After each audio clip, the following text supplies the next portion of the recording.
Let's talk some UVA basketball. Chris Graham here on the podcast, and Virginia getting ready for Florida State on Saturday night. Played Monday night, had a few days off in between, and kind of gives us a chance to recharge the old batteries. Florida State, 6-6 at the turn of the new year. Not things not looking good. Finished up the 2023 calendar year with a home loss to Lipscomb, a middle of the pack ASUN team. And if you don't know what the ASUN is, you're not alone. But now the Noles are at 7-4 in the ACC. They won five straight after that loss to Lipscomb. Virginia Tech, Wake Forest, and Miami among those victims there. Nice impressive streak. And they've played Carolina twice really tough, lost by single digits both times.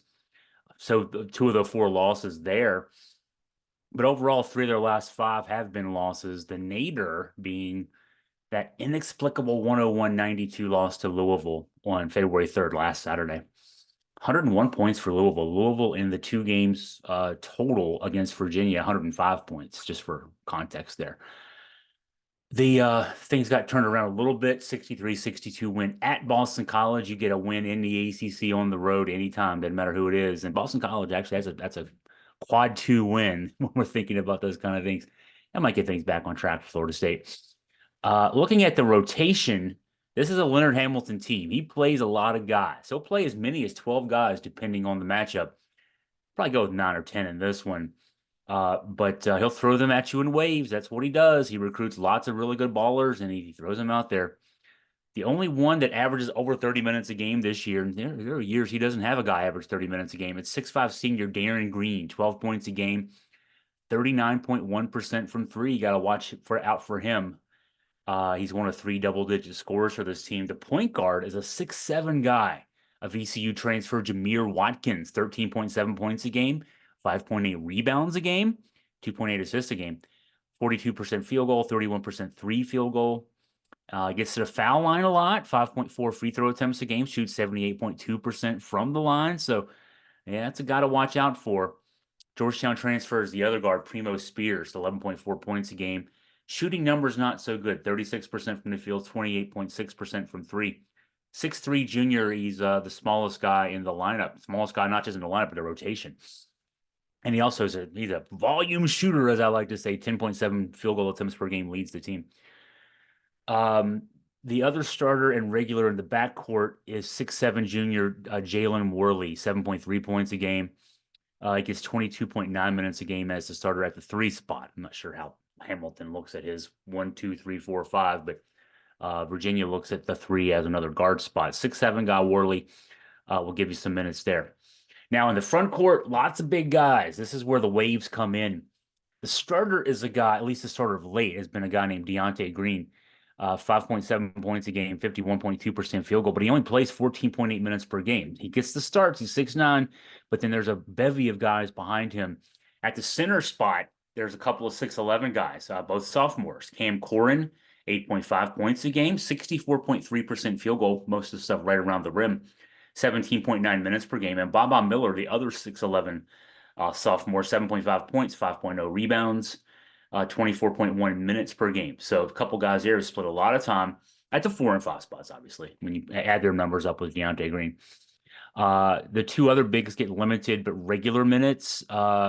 6'11" senior Jalen Gainey averages 11.8 minutes a game. He's a Brown transfer. And 6'10" freshman Taylor Bowen averages 10.8 minutes a game. So it'll add up. They'll put waves of guys out there at you who are big.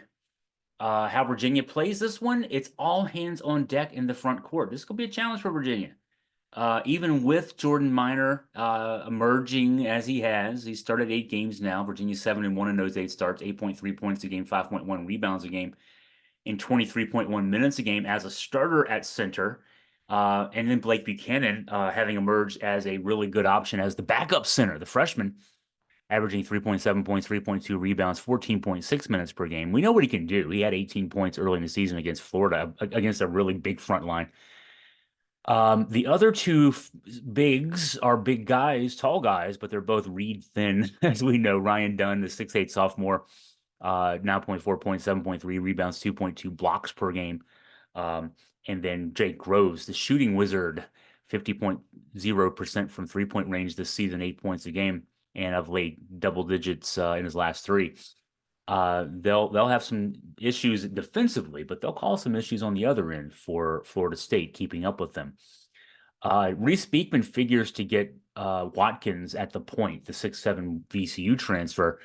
Beekman, of course, the reigning, defending, undefeated, undisputed ACC Defensive Player of the Year.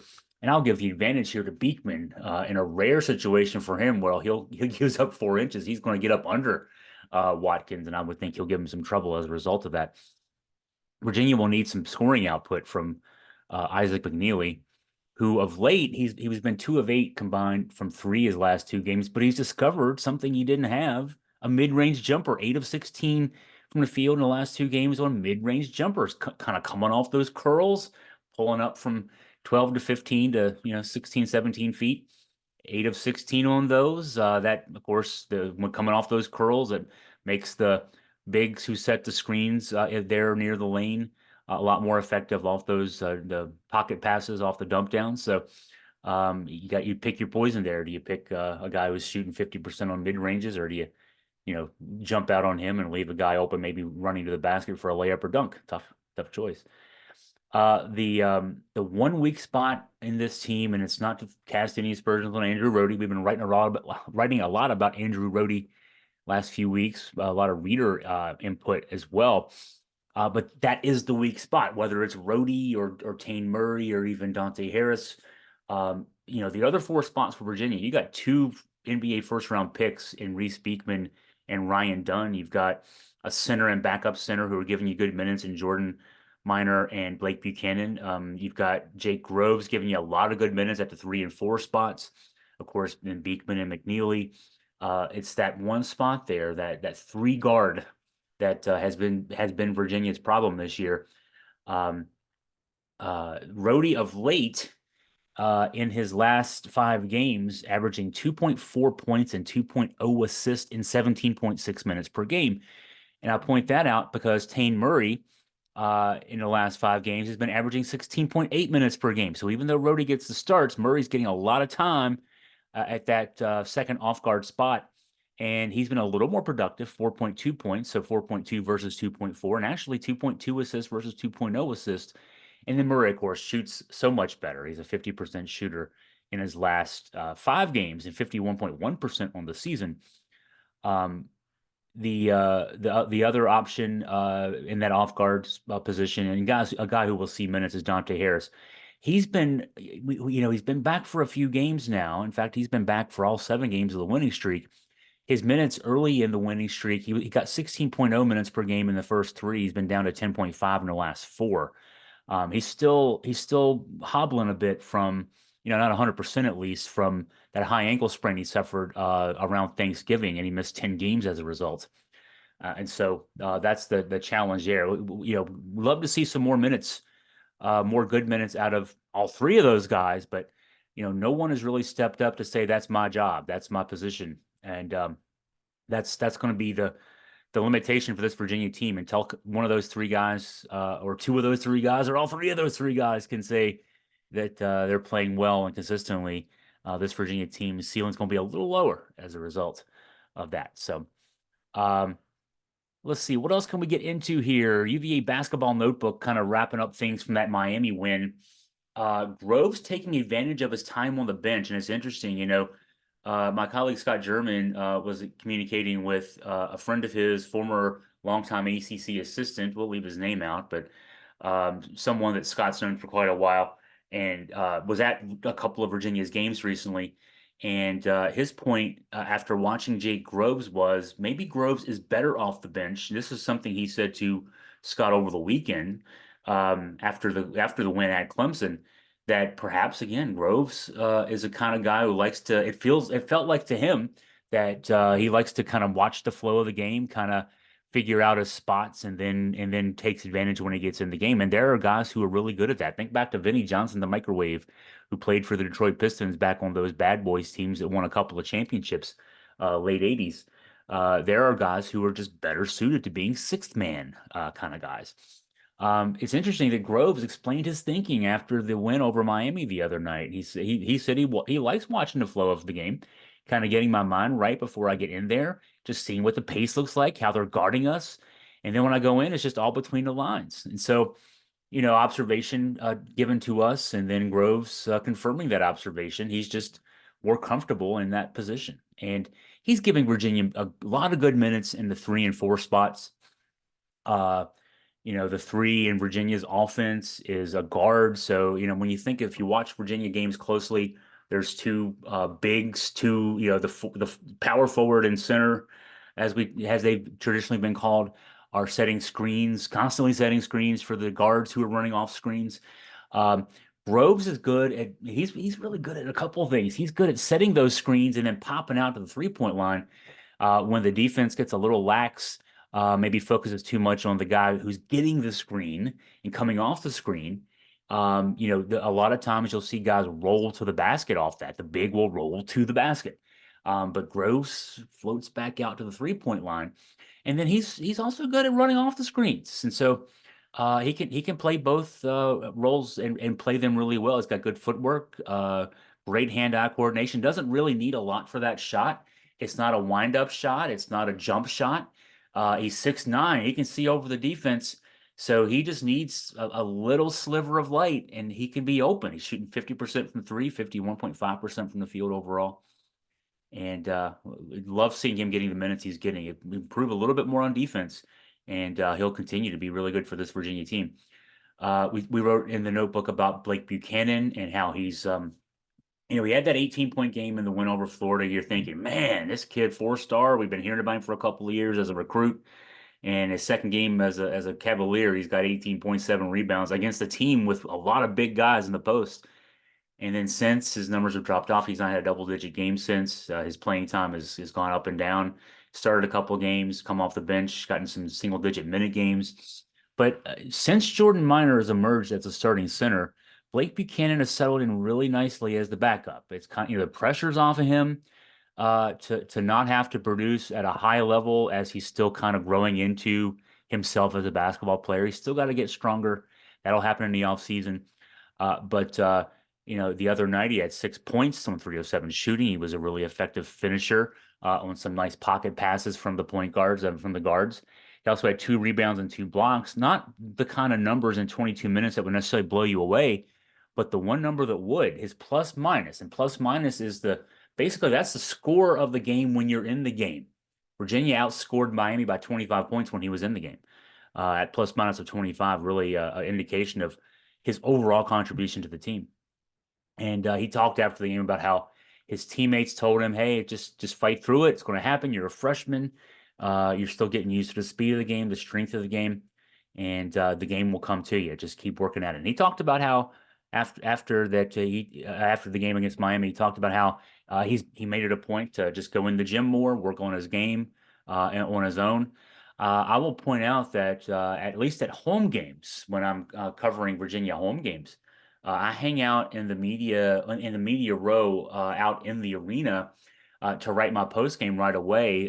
Scott German for Augusta Free Press goes down into the media room where the interviews are being done and talks with, he's there with the coaches and players, getting a sense of what's going on in there. I'm out in the arena, and I note now, I'm not talking specifically about Buchanan, but the other night, a couple guys who were out there getting a jump shots after the game, 10 minutes after the game, were Andrew Rohde.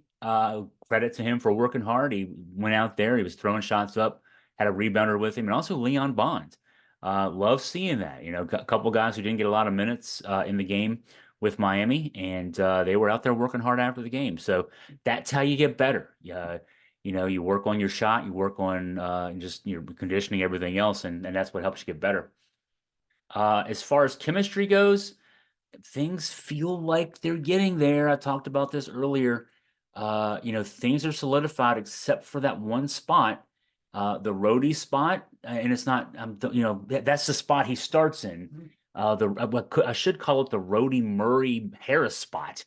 Those guys, when you add their numbers up, play about 40 minutes a game, and that's the third spot. There's 40 minutes of playing time for each of the 5 positions on the floor, right? So, but everything else is looking really good right now. Jordan Minor and Blake Buchanan, really solidifying that 5 position Ryan Dunn will split time between 3 and 4. Small forward is 3, power forward is 4. Um, in Virginia's offense, actually 3 is another big guard, but then power forwards 4. Jake Groves also splitting time between the 3 and 4. And then the backcourt, the stalwarts in the backcourt, Beekman and McNeely both averaging in double digits. Beekman leading the team in scoring 13.4 a game, 6.1 assists per game. McNeely shooting 46.6% from 3. Groves shooting 50% from 3. It's just that last spot that's got to get figured out. But we still got 8 games to figure it out, right? I mean, Virginia's on a 7-game winning streak, starting at 2-3 in the ACC. A couple of really bad, actually 3 really bad road losses, all by double digits. And since Virginia's been running the table, and that's with a team that can still grow. When we talk about is a team playing at its peak up to its full potential, I still don't think this Virginia team is at its full potential. I mean, they're 80% at best because there's still that one position that needs to really get solidified. So that's a good sign. I mean, they've won 7 straight and they're still not there yet. Let's put it that way. Let's see, what else can we get into here? As the next couple of days go on, I'm able to do this podcast because early because we had all this time between games. Coming up tomorrow, Friday, for those if you're not listening, watching on Thursday, right after I've recorded this. We'll take one last look at UVA FSU, which is Saturday night at 8 o'clock on the CW. We'll also then I'm going to do a look at the who's in the NBA, who's overseas. Haven't done that in a while. In fact, I don't think I've done that at all this year. Today was a trade deadline. Malcolm Brogdon surprisingly not moving from Portland. I thought that was a given.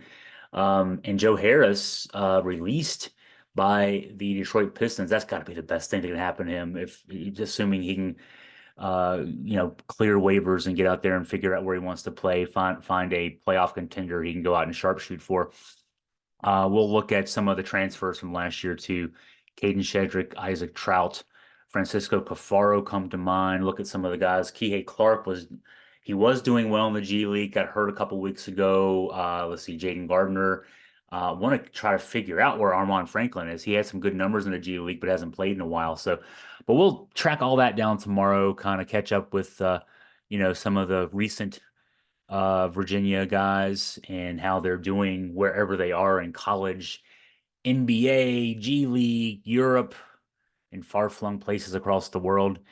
And then the game is Saturday night. So we have a long day Saturday to wait that out. First, as far, we had a 6 o'clock Saturday game once this year, but this will be the latest we play on a weekend all season long. If you have any questions for me, mailbag items are welcome. I get lots of really good mailbag items. It's a smart fan base. You guys and gals are very savvy, knowledgeable about basketball, and would expect that out of a UVA fan base. But anyway, if you have anything for me to address, please email me at chris@augustafreepress.com.